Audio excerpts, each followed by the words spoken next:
வாரோட impact ஜென்ரலாகவே panic வரும். Panic வரும்போது selling will happen in the market. இது வந்து common thing whenever there is a problem.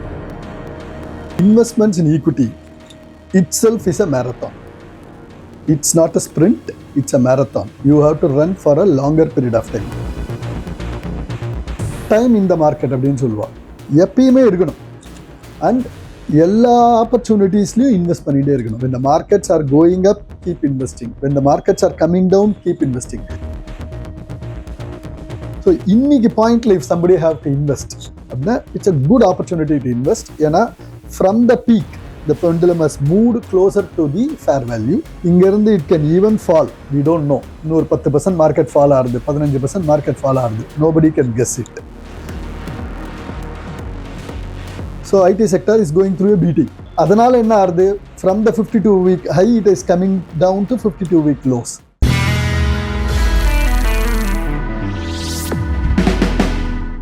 Sir வணக்கம் சார். இப்போ பார்த்தீங்கன்னா பங்குச்சந்தை அப்படிங்கிறது லாஸ்ட் ஒரு 3 டேஸாக ஒரு பிக் டவுன்ஃபாலாக இருக்குது. இதுக்கு காரணம் வார் அப்படிங்கிறாங்க. நிஜமாலுமே வார் தான் காரணமா? ஷேர் மார்க்கெட் சரியறதுக்கு என்ன காரணம் சார்? ஓகே, இந்த ஷார்ட் டேர்ம் இது வந்து வார் கான்ஃப்ளிக்ட் இஸ் த காஸ், அதில் டவுட்டே இல்லை. ஸோ ரீசெண்டாக பில்ட் ஆகிட்டே இருந்தது ஸ்லோவாக. யூஎஸோட பிரசிடென்ட்ஸோட கம்யூனிகேஷன்ஸ், இஸ்ரேலோட கம்யூனிகேஷன்ஸ் எல்லாமே கொஞ்ச நாளாக பில்ட் ஆகிட்டே இருந்தது. அதோட எஃபெக்ட் இப்போ வாரில் கொண்டு வந்து விட்டுருக்கு. வாரோட இம்பேக்ட் ஜென்ரலாகவே பேனிக் வரும். பேனிக் வரும்போது selling will happen in the market. இது வந்து common thing whenever there is a problem. நம்ம வந்து if you go back to 2022, Ukraine Russia war open ஆன போதும் immediate reaction was selling. That was there for 1.5 months. இது நார்மலாக நடக்கிறது. ஏன்னா everybody will start fearing the uncertainty.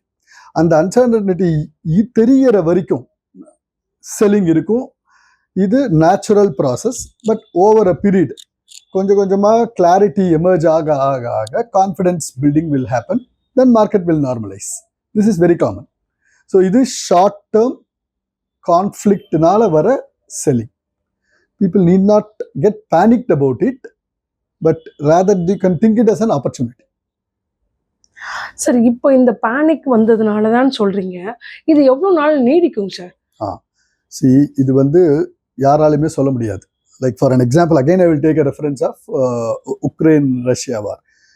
எல்லாருமே அப்ப என்ன சொன்னா, Russia can finish Ukraine in 15 days, 20 days. It cannot go beyond 1 month. இதெல்லாம் சொன்னா.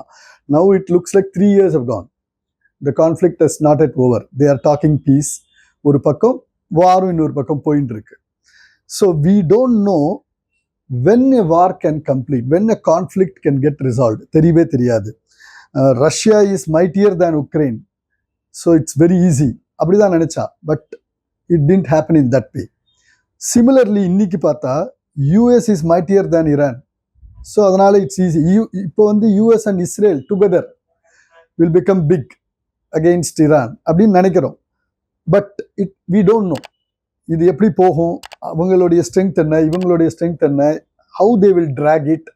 Russia can come and support Iran. China can come and support Iran. We don't know this composition. So எவ்வளோ நாள் continue ஆகும்ன்றது it's $1 million question. But என்ன ஆகும்னா, drag ஆக ஆக ஆக அந்த uncertainty fear will start coming down. அப்போ என்ன ஆகும், மார்க்கெட்ல volatility will come down. Fear and uncertainty go together. Drag ஆக ஆக அன்சர்டனிட்டி வில் கம் டவுன். இன்னைக்கு என்ன ஃபியர், ஸ்ட்ரெயிட் ஆஃப் ஹோம்ரஸ் க்ளோஸ் பண்ணிட்டா அப்படின்ற ஒரு ஃபியர். அதனால oil supply can have an hit. 20% of oil supply comes from Iran. அது கட் ஆச்சுன்னா it can have an impact on so many things. Cost of capital will go up, import cost will go up, freight cost will go up, insurance cost will go up. இதெல்லாம் தான் fear. And அது reflect ஆகுது, சென்டிமெண்ட்ல reflect ஆகுது. Earnings அடி வாங்குமோன்ற இது fear build ஆகுது. So stocks are responding in the negative. So எவ்வளோ நாள் ஆகும், nobody can predict it. But track ஆக ஆக I think the impact will start coming down. Sir India வந்து க்ரோயிங் ஸ்டேட் க்ரோயிங் கண்ட்ரி அப்படிங்கிறாங்க. இப்போ க்ரோயிங் கண்ட்ரியில் மார்க்கெட் பயங்கர ஃபாலில் இருக்கு. இப்போ இன்வெஸ்டர் என்ன பண்ணணுங்க சார்? இந்த ஃபாலை யூஸ் பண்ணி இன்வெஸ்ட் பண்ணணுமா, இல்லை ஹோல்ட் பண்ணணுமா? இப்போ என்ன பண்ணணும்? Very, very important question. See, investments in equity itself is a marathon. It's not a sprint, it's a marathon. You have to run for a longer period of time. How can I create wealth over 10 years, 15 years and 20 years? Can I create wealth for my retirement? இந்த மாதிரி ஒரு particular அப்ஜெக்டிவ்க்கு தான் equity markets will help. So long டேர்முக்குன்னு வரும்போது timing the market is very tough. It is not advisable also. Time இந்த market அப்படின்னு சொல்லுவா எப்பயுமே இருக்கணும். அண்ட் எல்லா ஆப்பர்ச்சுனிட்டிஸ்லையும் இன்வெஸ்ட் பண்ணிகிட்டே இருக்கணும். when the markets are going up, keep investing. when the markets are coming down, keep investing. அது இந்த எஸ்ஐபி எஸ்டபிள்யூபிலாம் வந்து அந்த அட்வான்டேஜ் இருக்குது. ஸோ பண்ணிகிட்டே போகலாம். இப்போ இன்வெஸ்ட் பண்ணலாமா? ஏன்னா நம்ம பார்த்தோன்னு வச்சுக்கோங்களேன், Indian markets have not performed for the last 15 months. October 24 was the peak. அங்கிருந்து we are in a sideways falling market and a sideways market. இந்த ட்ரெண்ட் போயிட்டு இருக்கு. இதுக்கு காரணம் என்னன்னாக்கா, prior to that, between 21 and 24, Indian markets performed extraordinarily. And that is an aberration.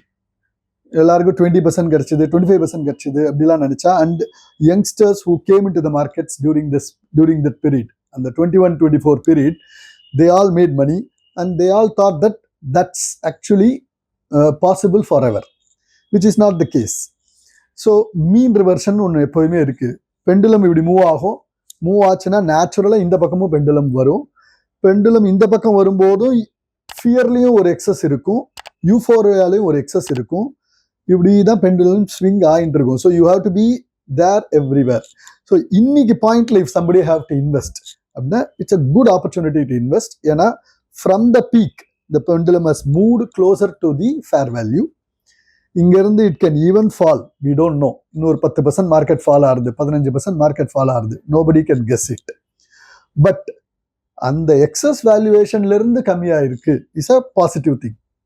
So entry valuation எப்பயுமே சொல்லுவோம், எந்த வேல்யூவேஷன்ல நீங்க என்டர் ஆனா you will be able to generate higher alpha, compounding effect will be much better அப்படின்றத பார்க்கும்போது current valuation in large cap is giving some kind of an opportunity, but still இன்னும் mid cap liyo small cap liyo the excesses are still there. This correction is a work in progress.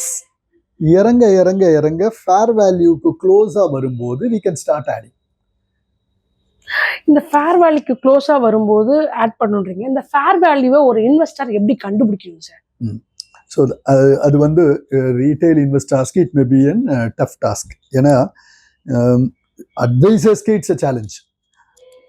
ஸ்ட்ரெயிட்டாக ஒரு single ஃபார்முலான்னு சொல்ல முடியாது. நிறைய பேர் BE use பண்ணுவா. Price earning வந்து அதிகமாக இருந்தாக்கா எக்ஸஸ், ப்ரைஸ் ஏர்னிங் கம்மியாக இருந்தாக்கா ஃபேர்ன்னு எடுத்துன்னு போயிடுவா. பட் அவ்வளோ ஈஸியாக எடுத்துன்னு போயிட முடியாது. So it's better to use an advisor. Multiple factors have to be taken into account. சில பேர் எப்படி எடுத்துப்பான்னாக்கா பீக் ப்ரைஸ் ஏர்னிங்ஸ்லேருந்து எவ்வளோ கரெக்டாக இருக்குது, அகெயின்ஸ்ட் விச் ஏர்னிங்ஸ் க்ரோத் பாசிட்டிவாக இருக்கா. It's a combination. பிடி ரேட்டிங் அப்படின்னு சொல்லுவோம். எக்ஸசிவ் பிஇலேருந்து இறங்கி வந்திருக்கு. But at the same time during the same period company has delivered better earnings growth. அப்போ இந்த combination is a fantastic opportunity. That we will say it's opportunity fair value கிட்ட வருது. இது வந்து ரொம்ப ஈஸியாக ஒரு ஃபார்முலான்னு கொண்டு போக முடியாது. It's a complicated thing. You require an advisor. Sir அப்புறம் இன்னொன்று காமனாக ஒரு மார்க்கெட்டில் பார்க்குற விஷயம், இப்போ மார்க்கெட் டவுன்ஃபாலில் இருக்கும்போது முன்னாடிலாம் என்ன பண்ணுவாங்க, இன்வெஸ்டர் பேனிக் ஆவாங்க.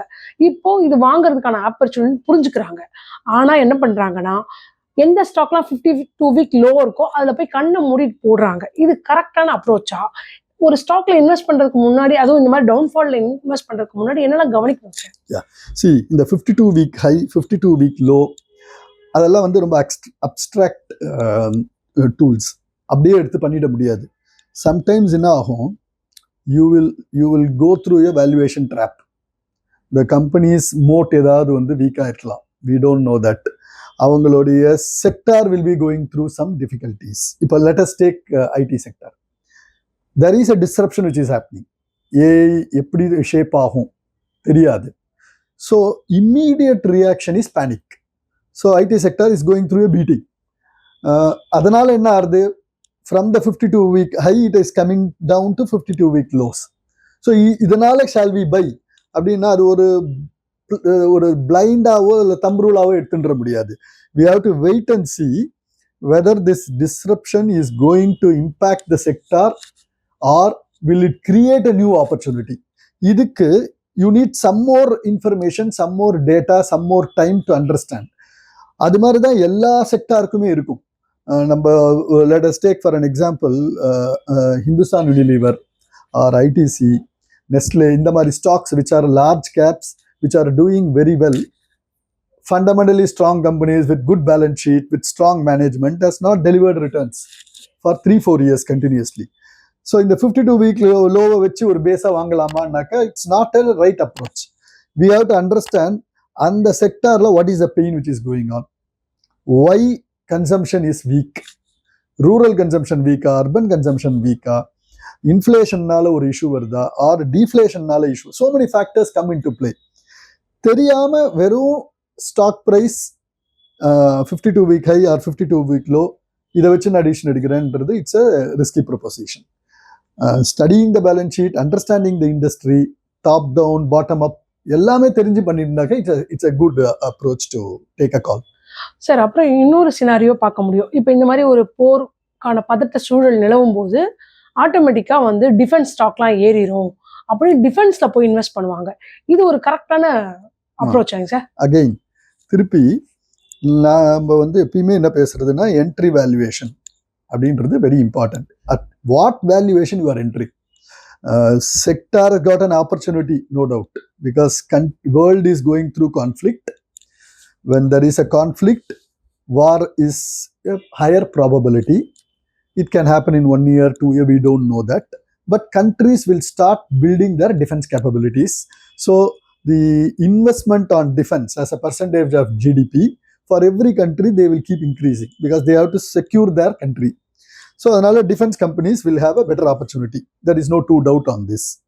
But in the entry point, already if it is factored in the price, then you will be getting into a trap. ஒரு ஹிந்துஸ்தான் ஏரோநாட்டிக்ஸோ இல்லை பாரத் எலக்ட்ரானிக்ஸ் மாதிரி companies, Cochin shipyard, all these companies has been on an positive rally for the last 4 years.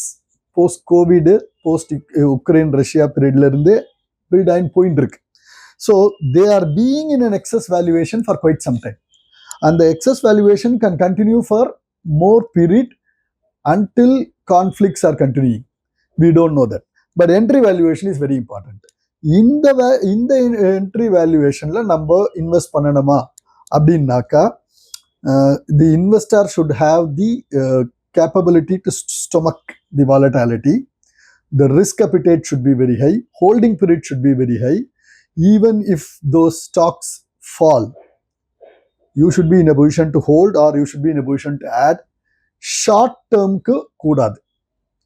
For somebody who looks 5 years, for somebody who is willing to sit on 10 years, they can evaluate.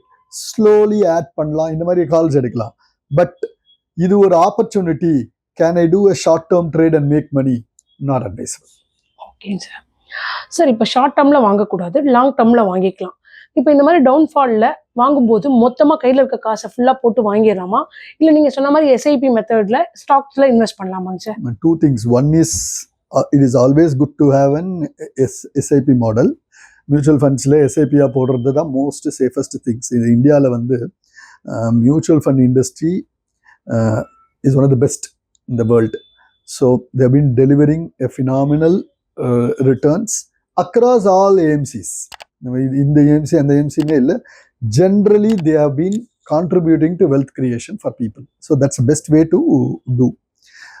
The fund managers are there, their wisdom plays a powerful role in helping us generate wealth. But நானே ஸ்டாக்ஸை build பண்ணுவேன், so அப்படின்னு வரும்போது தான் challenges start ஆகுது. So தெரியாமல் ஏதாவது ஒன்றுத்தில் போய் பண்ணிடுறோம் and we get stuck. Then panic, fear or euphoria ஏதோ ஒன்றுத்துல போய் மாட்டிக்கிறோம். So it is better to be going in to an SIP route one. Or நானே தான் இன்வெஸ்ட் பண்ணுவேன்னாக்கா கூட அகெயின் ஒரு லிக்விட் ஃபண்டில் போட்டுட்டு சிஸ்டமேட்டிக்காக ட்ரான்ஸ்ஃபர் பண்ணி ஈக்விட்டிஸ்குள்ளே இன்வெஸ்ட் பண்ணாக்கா it is much more safe. Because when you are going through volatile period like this conflict era, we can call it as a conflict era, it is always better to stagger your investments over a medium term period. One. Second, you should also keep your expectations anchored to reasonable returns. The high euphoric returns, it's not advisable to have such expectations. Keep the expectations reasonable, build it over a longer period of time. Thank you very மச்ங்க sir. ஒரு investor இந்த மாதிரி டவுன்ஃபாலில் என்னெல்லாம் பண்ணணும் பண்ணக்கூடாதுன்னு ரொம்ப டீட்டெயில்டாக explain பண்ணீங்க. தேங்க்யூங்க sir. Thank you. Thanks a lot.